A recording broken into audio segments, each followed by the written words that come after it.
할렐루야. 네, 반갑습니다. 네, 이렇게 이제 보게 되니까 너무 좋은 것 같습니다. 자, 오늘 우리가 함께 말씀을 나누고자 합니다. 우리 말씀 제목을 같이 한번 읽겠습니다. 시작. 내가 전한 복음대로. 오늘 읽은 말씀은 디모데후서입니다. 디모데는 바울이 자기 양자 삼았던 아들입니다. 그런데 이 디모데가 에베소 교회에 부임을 해서 사역을 하게 됐어요. 그래서 이 디모데를 향하여서 사도 바울이 어떻게 해야 된다, 무엇을 들고 너가 이 에베소 교회를 잘 이끌어야 된다라고 일러준 글이 바로 이 디모데 전후서입니다. 특별히 오늘 우리가 읽은 말씀 디모데 후서 2장 8절을 우리가 같이 다시 한번 읽어보도록 하겠습니다. 같이 읽습니다. 시작. 내가 전한 복음대로 다윗의 씨로 죽은 자 가운데서 다시 살아나신 예수 그리스도를 기억하라. 아멘. 우리는 때로는 너무 충격적인 일을 만나게 되면 그것이 머리에 평생 남습니다. 예를 들어서 어렸을 때에 어떤 학교 폭력이나 때로는 부모에 의한 폭력을 당하게 되면 그게 트라우마로 남아요. 그래서 어떤 아이는 남자 어른만 보면 무서워하고 때로는 어떤 아이는 남자만 봐도 무서워합니다. 그것은 꼭 어릴 때뿐만 아니라 성인이 돼서도 마찬가지입니다. 성인이 돼서도 어떤 한 여자가 나쁜 남자에게 해코지를 당하거나 평생에 정말 그런 어떤 이 충격적인 일을 당하게 되면 그 사람은 그것을 잊지 못합니다. 그래서 너무 어렸을 때 받은 상처라도 시간이 지나면 치유되는 것 같지만 어느 날 똑같은 상황이 주어져요. 누군가 뒤에서 쫓아오는 것 같아요. 아니면 엘리베이터에서 어떤 한 남자랑 같이 타야 되는 상황이 와요. 그러면은 그 옛날의 트라우마가 갑자기 확 올라오는 거예요. 이처럼 사람은 그런 충격적인 사건이 한번 머리에 각인이 되면 그것을 빼내거나 그것으로부터 벗어나기가 참 쉽지 않습니다. 너무 그 기억이 강력하면 그 충격을 감당할 수가 없어서 어떤 사람은 기절하기도 하고요. 때로는 어떤 사람은 숨이 안 쉬어지기도 하고 또는 어떤 사람은 미치기도 합니다. 그런 어마어마한 사건 앞에 묻고 싶어요. 여러분에게 있어서 인생에 있어서 물론 비록 긴 인생은 아니었겠지만 그 인생에 있어서 여러분에게 있어서 가장 충격적인 사건은 무엇이었습니까? 그리고 그런 충격적인 사건, 내 평생 잊을 수 없는 사건이 있습니까? 저는 아직도 기억나는데 지금은 그러면 큰일 날 일인데 제가 어렸을 때 초등학교 2학년 때였어요. 그 선생님 이름이 아직도 생각나요. 황우백 선생님이었는데 제가 숙제를 안 해갔어요. 근데 숙제를 안 해간 사람이 저만 있는 게 아니라 여럿이 있었어요. 그래서 여럿이 쫙 칠판에 손을 얹고 엉덩이를 한 대씩 맞았어요. 근데 이제 그 황원고백 선생님은 좋은 선생님이라 막 아이를 패거나 때리는 선생님은 아닌데 교훈차 그렇게 하신 것 같아요. 그래서 아이들 엉덩이를 얇은 회초리로 톡 치면 들어가고 톡 치면 들어가고 톡 치면 들어가는데 저한테 왜 그러셨는지 모르겠는데 그 선생님이 제 엉덩이를 이렇게 베꼈어요. 그래서 제가 깜짝 놀라서 엉덩이를 이렇게 올렸거든요. 근데 저는 그게 어린 마음에 그게 나쁜 기억은 아닌데 충격이었어요. 많은 아이들 앞에서 내 엉덩이를 깐다는 게 수치스럽잖아요. 그렇지 않습니까? 그런 기억이 저한테 있어요. 여러분에게는 어떤 기억이 남아 있습니까? 반대로 어떤 사람은 정말 좋은 기억을 가지고 있는 사람도 있어요. 좋은 선생님을 때로는 우리가 만나게 되면 그 선생님의 말 한마디가 그 사람의 인생을 바꾸기도 합니다. 막 망나니로 살았던 어떠한 사람이 정말 자기를 끝까지 붙잡아주는 선생님 때문에 그 인생이 변하기도 해요. 또 어떤 사람은 책을 읽다가 그 좋은 책으로 인해서 자기의 꿈이 바뀌기도 합니다. 이처럼 우리에게 그런 충격적인 사건 아니면 좋은 의미에서의 그런 충격적인 사건이 모든 사람에게 다 있기 마련이에요. 오늘 제가 여러분에게 하고자 하는 말씀은 부활에 관한 말씀입니다. 이 예수님의 부활이 여러분에게 있어서 충격적인 사건이 되고 여러분에게 있어서 인생을 바꿀 수 있는 그러한 사건이 된다면 저는 아마 평생도록 이 부활에 대해서 얘기할지도 모르겠어요. 어쨌든 초대교회의 성도들과 특히 초대교회의 예수님을 따랐던 그 사도들에게 있어서 가장 충격적인 사건은 무엇이겠습니까? 바로 예수님의 부활의 사건이에요. 분명히 자기가 죽은 걸 봤어요. 도망쳤어요. 자기도 예수님처럼 잡혀 죽을까 봐. 심지어 그 시체를 끌어다가 무덤에 집어넣는 것도 봤어요. 아니요, 창으로 옆구리를 찌르고 죽었나 살았나 확인했던 것도 봤어요. 완전히 죽어버렸어요. 온몸에 물과 피가 다 흘러내려지고 완벽하게 죽은 것을 봤어요. 그런데 어느 날 예수님께서 제자들 앞에 나타나신 거예요. 그리고는 그들에게 이렇게 물으십니다. 너가 평안하느냐? 이렇게 물으셔요. 너가 평안해? 예수님을 버리고 떠나갔던 입장에서 이 말씀은 엄청 무서웠을지도 모르겠어요. 왜냐하면 예수님께서 잡혀 죽으시고 나서 그 제자들도 자기들도 예수당이라서 이 로마 병정들과 이 유대인들이 잡아 죽일까 봐 그들은 곳곳에 숨어서 살아갔단 말이에요. 근데 그들 한가운데서 예수님께서 나타나셔서 너가 평안하냐? 라고 물으신 거예요. 얼마나 이게 충격적인 사건인지 우리는 깨달아야 된다는 거예요. 말도 안 되는 일이 벌어진 거예요. 물론 그 전에 예수님께서 내가 부활한다 제자들에게 수도 없이 말을 했는데 그들은 믿지 않았어요. 왜 그렇습니까? 부활이라는 것이 이 땅에 있지 않기 때문에 그래요. 그 누구도 보여준 적이 없고 그 누구도 행할 수 없는 정말로 참 하나님만이 생명을 주실 수 있기 때문에 이 땅 가운데 죄악 가운데 있는 그 누구도 그것을 보여주지 못했어요. 그런데 예수님께서 보여주셨단 말이에요.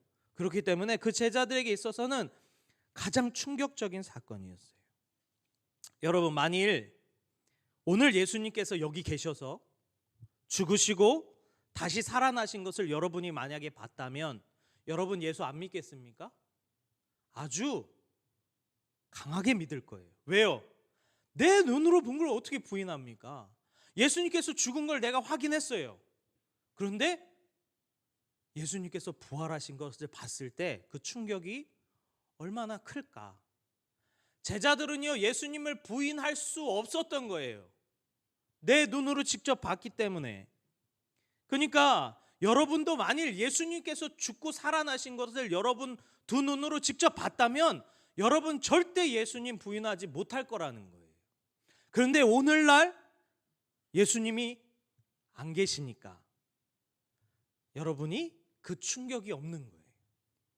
그래서 때로는 이렇게 생각해 볼 수 있어요. 예수님이 2000년 전에 오셨지만 한 100년마다 한 번씩 나타나셔서 고통당하시고 죽고 부활하시고 또 한 100년 지난 다음에 나타나셔서 고통당하시고 죽고 부활하시고 그러면 내가 믿겠어요. 근데 여러분 잘 생각해 보세요. 그게 우리가 섬기는 신입니까? 아니면 우리 종이 되는 겁니까? 예수님의 부활의 사건은요, 한 번이면 족한 거예요.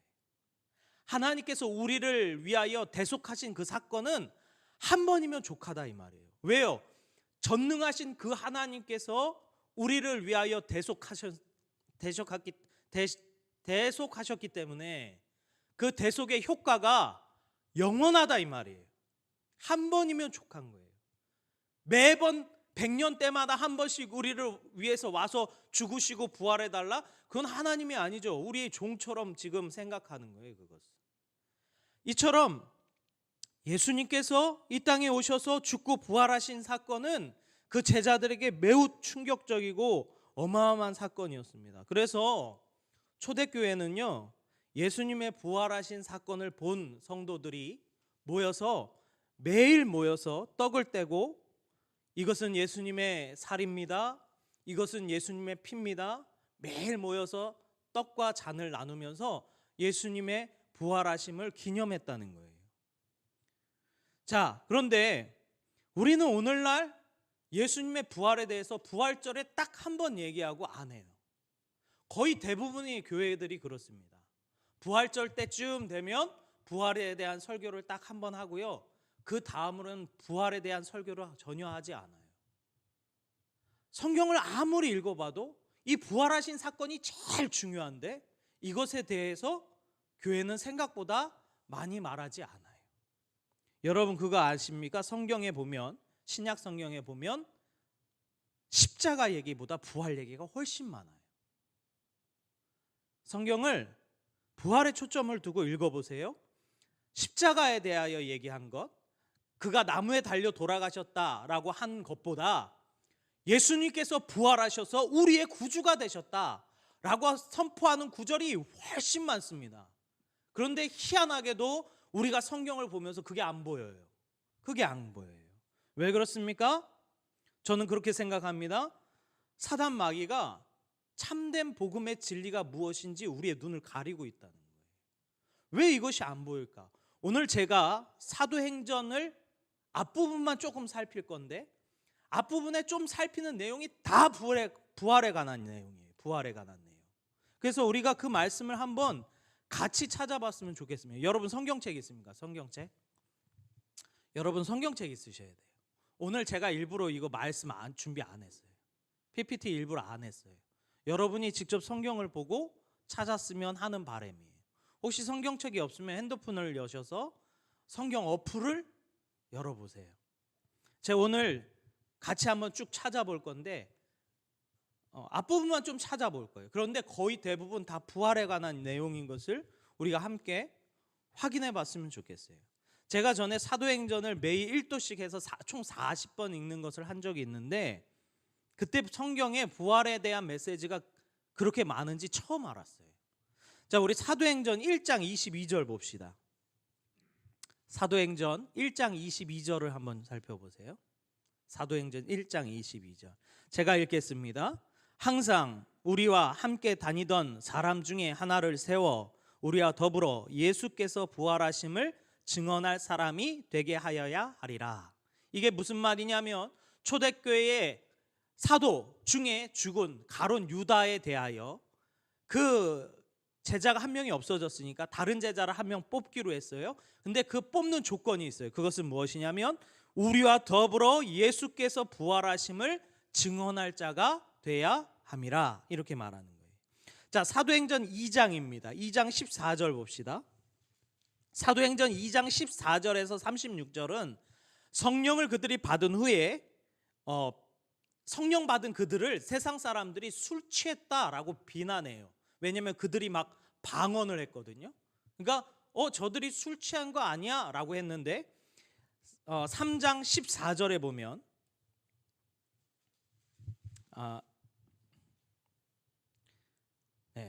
3장 우리 31절에 보면 이렇게 말합니다. 그가 미리 본 고로 그리스도의 부활을 말하되 그가 음부에 버림이 되지 않고 그의 육신이 썩음을 당하지 아니하리라. 이 말씀은 무슨 말씀입니까? 다윗이 했던 구약의 말씀을 빌려서 온 거예요. 근데 구약에 있던 다윗도 뭐에 대해서 얘기했다고 말해요? 그가 미리 본 고로 부활에 대하여 말했다 그래요. 사도행전 3장에 갑니다. 사도행전 3장에 가면 무슨 일이 있냐면 베드로와 요한이 성전 미문, 그러니까 성전의 후문 같은 거예요. 작은 문을 지나가는데 그곳에 앉아있는 안진뱅이가 있었어요. 그래서 베드로와 요한이 그 안진뱅이를 예수 그리스도의 이름으로 일으킵니다. 딱 일으키니까 사람들이 소동이 났어요. 왜냐하면 그 성전 미문에 앉아있는 사람을 그 성전에 들어가는 사람들은 다 봤거든요. 근데 그 누구도 하나님의 능력으로 그를 일으켜 세운 적이 없어요. 근데 베드로, 요한이 그를 일으켜 세운 거예요. 그래서 사람들이 베드로와 요한 주변에 둘러섭니다. 그랬더니 베드로가 3장 12절에 이렇게 말하는 거예요. 베드로가 이것을 보고 백성에게 말하되 이스라엘 사람들아 이 일을 왜 놀랍게 여기느냐? 우리의 개인과 권능과 경건으로 이 사람을 걷게 한 것처럼 왜 우리를 주목하느냐? 아브라함과 이삭과 야곱의 하나님, 우리 조상의 하나님이 그의 종 예수를 영화롭게 하였느니라. 너희가 그를 넘겨주고 빌라도가 놓아주기로 결의한 것을 너희가 그 앞에 거부하였으니 너희가 거룩하고 의로운 일을 거부하고도 도리어 살인한 사람을 놓아주기를 구하여 생명의 주를 죽였도다. 그러나 하나님이 죽은 자 가운데서 그를 살리셨으니 우리가 이 일의 증인이라. 뭐라고 말해요? 이 안진뱅이를 일으킨 것도 누구의 능력이래요? 죽었다 살아나신 예수 그리스도의 능력이래요. 할렐루야. 계속 말하는 것이 그렇습니다. 자, 4장 봅시다. 4장에 보면 이 성전 미문에 앉아서 일으킨 자에 대하여 많은 사람들이 놀라고 그 일 때문에 이 예루살렘 성에 있는 많은 사람들이 예수를 믿기 시작합니다. 그것 때문에 유대인들과 그 공회에서 난리가 나요. 이대로 둬도 되겠느냐? 사람 예수를 믿는 자들이 이렇게 많아지는데 그냥 둬도 되겠느냐라고 하면서 베드로와 또 그의 사람들을 불러옵니다. 그러니까 베드로가 성령이 충만해서 그 사람들에게 이렇게 이야기하는 거예요. 4장 9절입니다. 만일 병자에게 행한 착한 일에 대하여 이 사람이 어떻게 구원을 받았느냐 오늘 우리에게 질문한다면 너희가 모든 이스라엘 백성들은 알라. 너희가 십자가에 못 박고 하나님이 죽은 자 가운데서 살리신 나사렛 예수 그리스도의 이름으로 이 사람이 건강하게 되어 너희 앞에 섰느니라. 보세요. 공회 앞에서도 이 사람이, 이 안진뱅이가 일어난 능력이 누구로부터 나왔다 그래요? 예수 그리스도께서 부활하셔서 그 능력이 이 사람에게도 임하였다 이렇게 말합니다. 자, 사도행전 5장에 가봅니다. 5장에 보면 29절에서 32절입니다. 5장 29절에서 32절입니다. 이 사도들을 이제 그들을 잡아서 그들을 감옥에 가둡니다. 그리고는 사도들, 베드로와 사도들이 그 공회 앞에서 다시 한번 변증을 합니다. 뭐라고 말합니까? 베드로와 사도들이 대답하여 이르되 사람보다 하나님께 순종하는 것이 마땅하니라. 너희가 나무에 달아 죽인 예수를 우리 조상의 하나님이 살리시고 이스라엘에게 회개함과 죄사함을 주시려고 그를 오른손으로 높이사 임금과 구주로 삼으셨느니라. 우리는 이 일의 증인이라. 하나님이 자기에게 순종하는 사람에게 주신 성령도 그러하니라. 아멘. 보세요. 사도행전을 지금 제가 1장에서 5장까지만 살펴봤거든요. 사도들이 무슨 얘기합니까? 예수님의 부활에 대해서 얘기해요. 예수님의 부활에 대해서. 초대교회에 전파됐던 그 능력 있고 어마어마한 그 복음의 메시지, 그 핵심 메시지가 뭐냐? 예수님께서 살아나셨다는 거예요. 예수님께서 살아나셨다는 거예요. 이것이 우리가 믿는 종교가, 우리가 믿는 기독교가 그냥 상상력에 의해서, 추측에 의해서 만들어진 것이 아니라 사실을 기반으로 하는, 예수님께서 부활하셨다는 그 역사를 기반으로 하는 그러한 종교다 이 말이에요. 거짓일 수 없고 절대 바뀔 수 없는 진리인 줄 믿습니다. 이게 역사적으로 하나님께서 이 땅 가운데 확실히 박아 놓으셨다는 게 진짜 중요한 거예요. 여러분, 여러분의 감정, 여러분의 믿음, 환경에 따라서 이리저리 흔들리는 그 믿음과 전혀 상관없는 사실이다 이 말이에요. 그래서 예수 그리스도는 진리고 예수 그리스도는 변치 않으시는 분인 줄 믿습니다. 이것이 우리에게 확실해져야 돼요. 제 시간이 이제 너무 오래 걸릴까 봐 그 이후에 다 살펴보진 않겠지만 여러분이 성경을 한번 잘 읽어봤으면 좋겠어요. 로마서에도, 고린도 전후서에도, 에베소서에도, 갈라디아서에도, 데살로니가 전후서에도, 베드로도, 그리고 오늘 우리가 살펴본 디모데 전후서에도 한결같이 사도들과 한결같이 초대교회 성도들이 말하는 복음이 있는데 그것이 무엇입니까? 예수님께서 살아나셨다는 거예요. 예수님께서 살아나셨다는 거예요. 할렐루야. 그러니까 여러분이 믿는 이 기독교가 가짜가 아니다 이 말이에요. 제가 하고 싶은 말은 그거예요. 여러분이 이 복음을 끝까지 들고 평생 자신의 인생을 바쳐도 거짓이 없다 이 말이에요. 왜요? 역사가 그것을 이야기했고 오늘날도 부활하신 예수 그리스도를 만나는 많은 믿음의 사람들이 있다라는 거예요. 이 초대교회에 선포됐던 이 부활의 복음이 얼마나 능력 있고 대단한지 아십니까? 죽음 앞에 있던 자들이 죽음을 두려워하지 않게 됐어요. 왜요? 죽었는데 살아난 예수 그리스도를 자기가 봤거든요. 그러니까 그런 확신이 드는 거예요. 내가 죽어도 주님께서 나를 살리시겠구나. 할렐루야. 여러분이 지금 젊지만 확실한 건 무엇이냐면 점점 믿기 어려워질 거라는 거예요. 지금 교회 다니는 거 엄청 핍박하죠? 이제 더 핍박할 겁니다. 이제 여러분들 예수 믿기 위해서 도망 다녀야 돼요. 청교도들이 그랬던 것처럼 그 가톨릭에 의해서 유럽에서 핍박받을 때 그들이 미국으로 건너와서 신앙의 자유를 찾았던 것처럼 여러분도 장차 여러분에게 올 고난과 어려움과 마지막 때가 다가오면 여러분 믿음을 지키기 위해서 도망 다녀야 돼요. 북한과 같이. 북한이 미리 보여주는 거예요. 고난당할 때에 너희가 어떻게 해야 되는지. 북한 사람들이 지하교회에 들어가서 예배합니다. 걸리면 총살이에요. 그런데도 그렇게 모여서 기도합니다. 이 한국교회에서 북한을 위해서 많이 기도합니다. 그런데 그거 아십니까? 북한 사람들은, 북한 믿음의 사람들은 한국을 위해서 기도해요. 생각해 보세요. 우리의 믿음이 진짜겠어요? 그들의 믿음이 진짜겠어요? 그들은 죽음 앞에 놓여 있는 믿음이에요. 우리는 마음 편하면 믿고 마음에 안 내키면 안 믿고. 누가 진짜 믿음인 것 같습니까?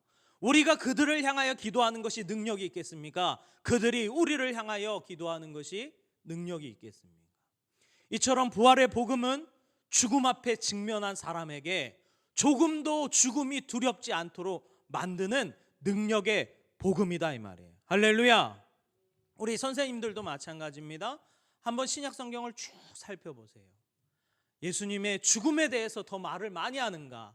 예수님께서 살아나신 것에 대하여 더 말을 많이 하는가? 여러분이 믿고 있는 예수가 진짜입니다. 이것만큼은 확실합니다. 여러분이 믿고 있는 예수가 진짜입니다. 그러면 이제 뒤돌아볼 것도 없는 거예요. 여러분이 예수를 진짜라고 믿고 여긴다면 이제 여러분은 예수님께 목숨 걸어야 돼요. 그냥 믿고 싶으면 믿고 기분 나쁘면 안 믿고 그 사람은요 미안하지만 가짜입니다. 제가 여기 앞에 나와서 딱 말씀 전하잖아요. 어떤 사람은 다리를 탁 꼬고 푹 고개를 숙이고 아예 안 들어요. 앞에 있으면요 다 보여요. 여러분의 모습이. 그러면 생각하게 돼요. 진짠가 가짜인가? 진짠가 가짜인가? 물론 확신이 없는 사람도 있을 거라고 생각해요. 그 사람에게 제가 확실하게 이야기하고 싶은 건 뭐냐면 예수는 진짜다는 거예요. 할렐루야. 여러분이 믿는 예수가 진짜예요. 그렇기 때문에 그 부활의 사건이 오늘까지도 지워지지 않고 많은 목숨을 걸었던 사람들이 예수님께서 부활하신 사건을 전하기 위해서 오늘날 우리가 이 땅 가운데 복음에 이르기까지 전파되었다 이 말이에요. 이 땅에 복음이 들어올 때 얼마나 많은 선교사들이 목숨을 다하여 죽었는지 아십니까? 일제시대에 복음을 지키기 위해서 순교당했던 얼마나 많은 믿음의 순교자들, 목사님들이 있었는 줄 아십니까? 그들의 피가 이 땅 가운데 흘러 넘쳐서 오늘날 그 복음이 우리와 여러분에게 전하여진 줄 믿습니다. 진짜다라는 거예요. 진짜. 그러면 여러분 생각해 봐야 돼요. 내가 하나님 앞에 진짜인가 가짜인가? 자기 돌아봐야 돼요. 그거 없으면 여러분은 결국 마지막에 하나님 앞에 못 설 수 있어요. 오늘도 이 시간에 머리 푹 숙이고 있는 친구들에게 제가 얘기하려고 하는 얘기는 무엇입니까? 가짜 되지 말라는 거예요. 이왕 믿을 거면. 그리고요, 제가 이런 말 하면 시험 될지 모르겠지만 안 믿어지면 이 시간 안 오는 게 나아요. 진짜 그렇습니다. 아무 의미 없는 시간이에요. 그러나 내 마음속에 조금이라도 믿고자 하는 마음이 있고, 진짠가? 정말 예수가 살아났는가? 그분만이 정말 참 하나님인가? 여러분 안에 그러한 궁금증이 있고 그러한 마음이 생긴다면 이 자리에 나오세요. 할렐루야. 하나님은 반드시 이곳에 모여서 하나님께 구하는 자는 끝까지 책임져 주실 줄 믿습니다. 그것이 하나님의 능력이에요. 성령님의 능력이에요. 이것을 뭐라고 그러냐면 성도의 견인이라고 합니다. 성도의 견인. 하나님께서 부르신 자는 끝까지 하나님께서 책임지신다. 오늘도 이 자리에 나와서 하나님의 복음의 말씀을 듣는 여러분, 하나님께서 반드시 책임져 주실 줄 믿습니다. 여러분 그냥 쉽게 믿지 마세요. 꼼꼼하게 따져보세요. 정말 예수가 부활했는가? 그가 진짜 살아났는가? 그 소식이 지금까지 전해져 오면서 혹시 거짓으로 바뀐 건 아닌가? 누구에게서 조작된 건 아닌가? 확실히 따져보세요. 왜요? 우리의 영혼의 문제를 책임질 일이에요. 그렇게 쉽게 믿지 말고 꼼꼼히 따져보고 진짜다라는 생각이 들면 그때는 예수를 위하여 목숨을 거시길 바랍니다. 할렐루야. 그것이 이 마지막 때를 우리가 지킬 수 있는 믿음이 되는 거예요. 저는 그런 생각을 합니다. 지금 이 세대가요, 여러분이요, 복음의 마지막 세대입니다. 저는 그렇게 생각합니다. 애들이 없을 뿐더러 주일학교 예배 다 사라졌어요. 없습니다. 그나마 지금 여러분 교회에 있는 여러분이 마지막 세대예요. 지금 중등부도 그렇고 주일학교도 마찬가지입니다. 이제 여러분 이후에는 믿음의 세대가 거의 없을 거라는 거예요.